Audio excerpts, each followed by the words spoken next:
सभी का gender equality debate में स्वागत है। अभी आप इस विषय पर विचार सुनेंगे। जानवी जी, आप ये बताइए, महिलाएं समाज को आगे कैसे बढ़ा सकती हैं?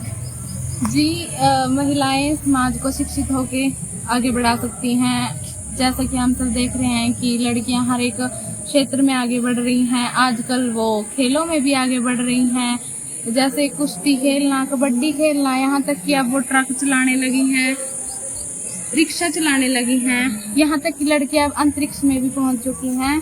आप कल्पना चावला और सुनीता विलियम्स का उदाहरण देख सकते हैं। प्रिया जी, आप ये बताइए कि क्या लड़कियों का पढ़ना जरूरी होता है? जी हाँ, लड़कियों का पढ़ना वर्तमान समय में बहुत ज़रूरी है, क्योंकि लड़कियां पढ़कर लिखकर अपने आत्मनिर्भर बन सकती हैं और उन्हें अपने खर्चों के लिए किसी अन्य पर निर्भर नहीं रहना पड़ता। लड़कियां पढ़कर डॉक्टर, वकील, इंजीनियर बनकर देश की सेवा में योगदान दे सकती हैं। वह अध्यापक बनकर और दूसरे बच्चों का भी जीवन उज्जवल बना सकती हैं। जानवी जी, आप ये बताइए, क्या वर्तमान समाज में लड़का और लड़की को एक समान समझा जाता है? जी हाँ, हमारे संविधान में जो वर्णित है कि लड़का और लड़की के सभी अधिकार समान है और जो भी उनमें भेदभाव करेगा उनके प्रति कानूनी कार्रवाई की जाएगी।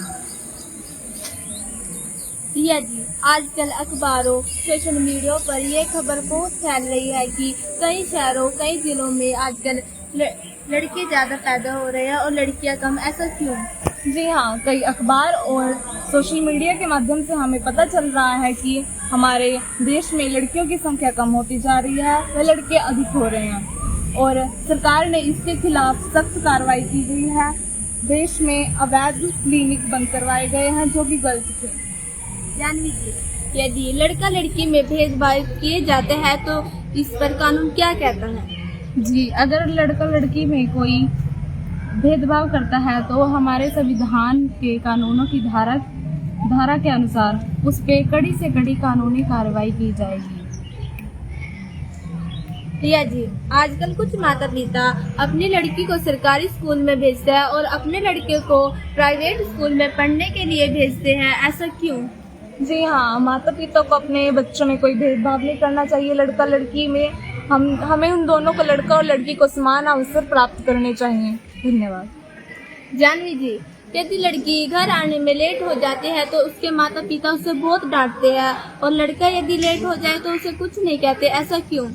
जी हाँ, आजकल ऐसी बहुत सी समस्याएं हमारे समाज में देखने को मिल रही हैं। जो माँ बाप हैं वो अपनी लड़कियों की सुरक्षा को लेकर कुछ ज़्यादा ही चिंतित रहते हैं, इसलिए वो अपनी लड़कियों की सुरक्षा ज़्यादा से ज़्यादा करना चाहते हैं। इसलिए वो उन्हें बाहर नहीं जाने देते ज़्यादा और वो लड़कियों को अपने घर की इज्जत समझते हैं, जिस कारण वो यह सोचते हैं कि अगर उनके साथ कोई छेड़छाड़ हुई या कोई बदतमीजी हुई तो उनकी सामाजिक प्रतिष्ठा को हानि पहुंचेगी। जबकि लड़कों के साथ ऐसा नहीं है। लड़के जितनी भी लेट आए, घर वाले उन्हें कुछ नहीं बोलते, क्योंकि उनको ऐसा लगता है कि लड़का कुछ भी करे, हमारी कुछ इज्जत पर कुछ हानि नहीं पहुंचेगी। लेकिन ऐसा कुछ नहीं है, लड़के भी हमारी सामाजिक प्रतिष्ठा को हानि पहुंचा सकते हैं। तो ये सरासर गलत है, हमें दोनों में भेदभाव नहीं करना चाहिए। आपने इस डिबेट में हमारे वक्ताओं के विचार सुने और आशा है कि आपको ये डिबेट अच्छी लगी होगी। कृपया करके अपने कमेंट जरूर दें।